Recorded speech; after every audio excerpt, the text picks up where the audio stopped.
7h, 9h, Europe 1 matin. L'édito politique sur Europe 1 avec Le Figaro. Bonjour Vincent Trémollet de Villers. Bonjour Dimitri, bonjour Anissa, bonjour à tous. Bonjour Vincent. Vincent, après 3 semaines d'attente, de rumeurs de revirement, après la fin de non-recevoir de François Bayrou, les états d'âme des députés Modem, nous avons enfin la composition intégrale du gouvernement Attal. Que vous inspire cette nouvelle équipe, Vincent ? Je ne voudrais pas être désagréable avec nos nouveaux ministres et secrétaires d'État, Madame Guévenoux ou Monsieur Kasbarian, mais cela en vérité ne m'inspire rien du tout. En revanche, toute cette histoire est particulièrement inquiétante parce qu'elle révèle la faiblesse du pouvoir en place. Nous aurons donc attendu 28 jours pour reconduire certains ministres et en nommer quelques nouveaux. 28 jours d'hésitation et d'oscillation. 28 jours qui ont atténué l'effet de souffle de la nomination de Gabriel Attal, fait vaciller la majorité avec la dissidence de François Bayrou et finalement semer le doute dans tout le camp Macron.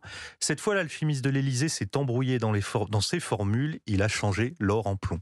Mais François Bayrou ne l'a pas beaucoup aidé, il faut bien le dire, en claquant la porte avant même sa nomination. Mais c'est parce que le président a pris tout son temps que ces nominations sans véritables enjeux ont pu tourner au psychodrame. En politique, la procrastination est mère de toutes les crises. François Bayrou a profité du vide pour occuper l'espace et attirer à lui la lumière. Mais là aussi, pour quel résultat ? Sa critique très efficace sur l'enfermement d'un pouvoir déconnecté dans une bulle parisienne, sa transgression judicieuse sur l'épuisement d'un système autocentré a été rendue inaudible par sa position incompréhensible de sortant qui ne sort pas. Le maire de Pau menace de s'en aller, mais il continue à tourner dans la porte à tambour de la majorité. Finalement, personne ne sort gagnant. François Bayrou a désorienté une partie de ses troupes. Gabriel Attal a essuyé le refus public d'un pilier de sa majorité. Quant à Emmanuel Macron, il a vu les effets concrets de son indécision. Plus largement, si on fait le bilan des 2 derniers mois, c'est impressionnant. L'exécutif aura subi une motion de rejet à l'Assemblée lors de la loi immigration, une CMP interminable censurée par le Conseil constitutionnel et maintenant la majorité qui vacille. Si l'on ajoute la défiance silencieuse, mais certaine, de Bruno Le Maire et Gérald Darmanin vis-à-vis de Gabriel Attal, on a tous les éléments qui désordonnent un pouvoir déjà bien embrouillé. Au fait, c'est au sommet de l'État que doit commencer le choc de simplification.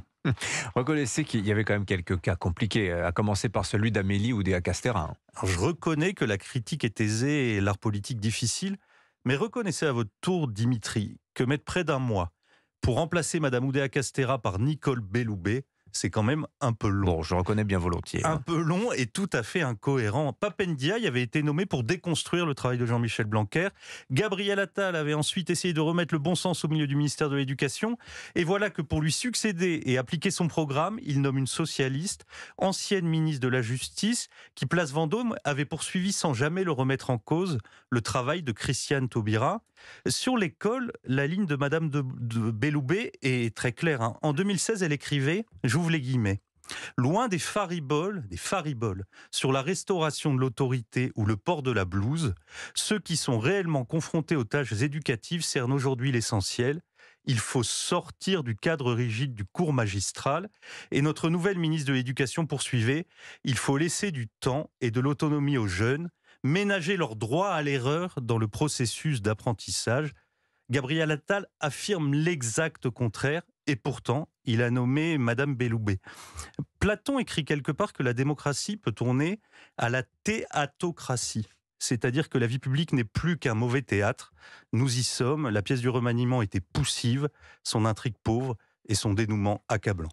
L'édito politique sur Europe 1. Merci Vincent Trémollet de Villers. À la une du Figaro ce matin, remaniement laborieux sur fond de crise dans la majorité. À lundi Vincent, bon week-end.